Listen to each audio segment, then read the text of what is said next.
के कोने कोने से आए हुए समाज के सभी सम्मानितगण, साथीगण,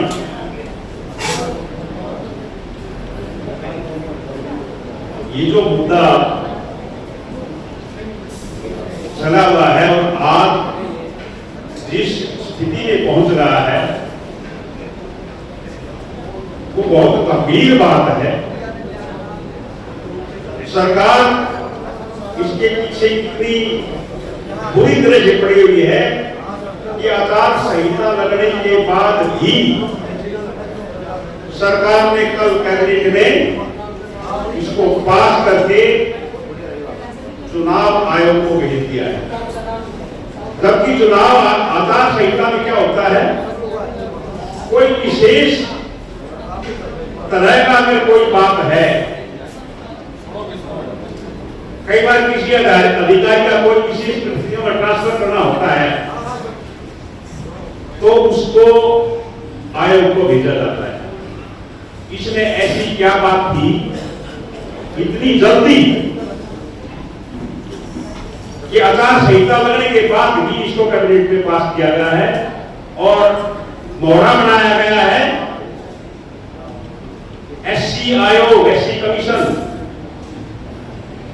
जबकि एससी कमीशन का काम क्या है, एससी की दिक्कतें सुनना और एससी समाज को प्रोटेक्ट करना, उसको जोड़े रखना। जबकि इस समय एससी आयोग ने क्या किया, समाज को दो भागों में सीधा सीधा बांट दिया, जो समाज के लिए बहुत खतरनाक है।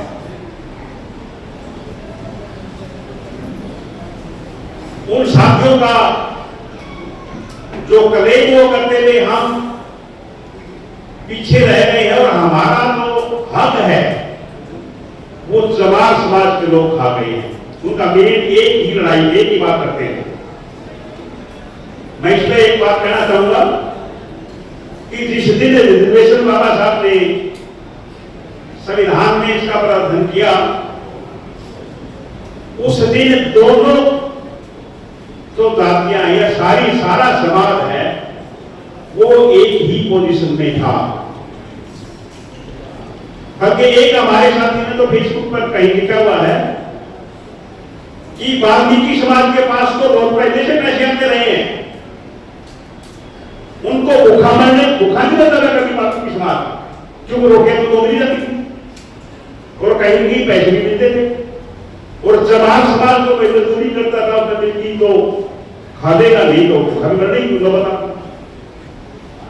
और बाबा साहब को अगर किसी ने मानना सही मानो, बात कहूंगा कि जमार समाज का जो अनपढ़ आदमी था उसने सही मानों में बाबा साहब को माना और सीधी रह करके अपने बच्चों को पढ़ाया।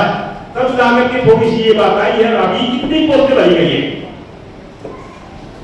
अगर ये सरकार इतनी ही उन लोगों की शुभचिंतक है तो सबसे पहले तो ये देखो भाई पोस्टें कितनी भरी गई हैं, वो तो भरो, उसी को पता लग गया किसने कितना खा लिया।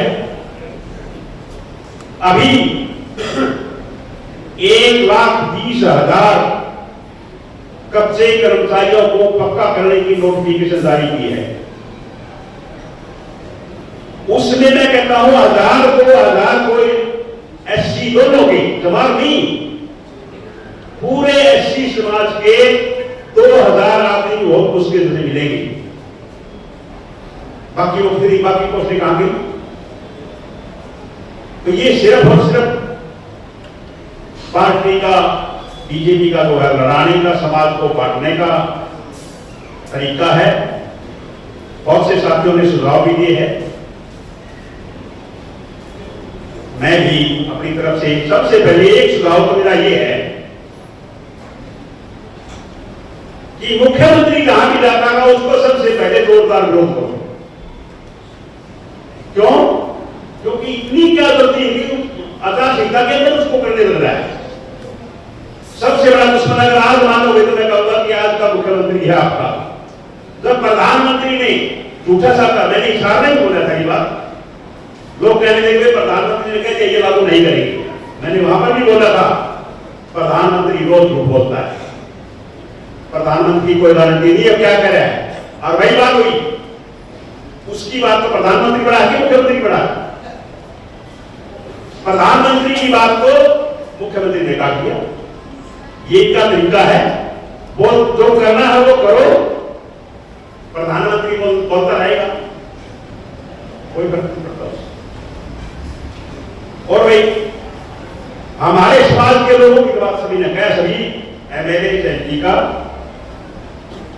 वास्तव में पूरे तरीके से विरोध होना चाहिए, क्योंकि जब बाबा साहब की ये रिजर्वेशन की वजह से अगर हम पढ़ते हैं तो भाई ये तो हमारा पहला कर्तव्य बनता है, समाज को पहले, अपने आप को उसके बाद।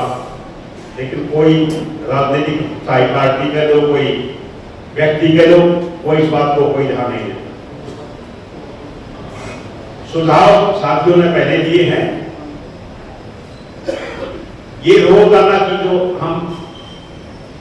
मेरा सुझाव है कि हम जगह जगह जो प्रोग्राम कर रहे हैं छोटे छोटे,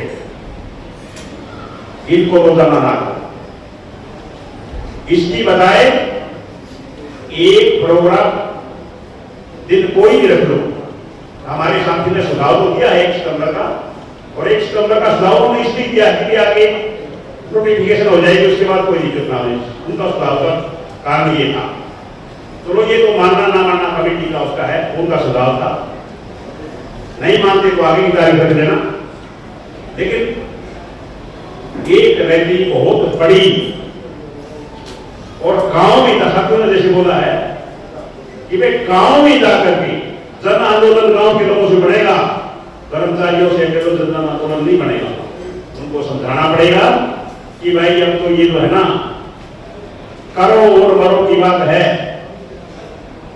अगर आपकी हम नहीं जागे तो साथियों सरकार ने तो अपना काम कर दिया है। हालांकि अभी कुछ जल्दी से होने वाला कुछ नहीं है, आयोग इसको अभी अप्रूव नहीं करेगा, इसको अप्रूव नहीं करेगा, मैं बता देता हूं आपको। लेकिन करो ना करो, इन्होंने इस बात से कोई कुछ नहीं लेना है, इन्होंने अपना काम कर दिया। आपको बांटने का जो दीवार पहले कच्ची दीवार थी, वो दीवार अब कंक्रीट की दीवार बनाती है। इसको संभालना बहुत मुश्किल है, वैसे तो संभालना चाहिए, मैं तो इसके हक में हूं। अगर कहीं कोई बात बढ़े, क्योंकि भाईचारे के बगैर नहीं बनता, कुछ नहीं दे, दुश्मन तो यही करता है। तो इसलिए मैं यही कहूंगा कि एक तो बड़ी रहेगी, क्योंकि अभी हमारे साथ ही रही, मैं भिवानी में बोल दिया कि भिवानी में है, वहां पे कोई और बोल देगा तो वहां पर है, उसका फायदा नहीं है। एक करो पूरी जोरदार, उसी से सरकार मिलेगी। अब छोटी छोटी प्रोग्रामों से सरकार पे कोई असर नहीं पड़ेगा। मैं समाज के सभी साथियों का तो यहाँ पर पहुंचे उनका धन्यवाद करता हूँ, और आज के जो आयोजक हैं उनका धन्यवाद करता हूँ, उन्होंने मुझे बोलने का समय दिया। जय गुरुदेव, जय हिंद।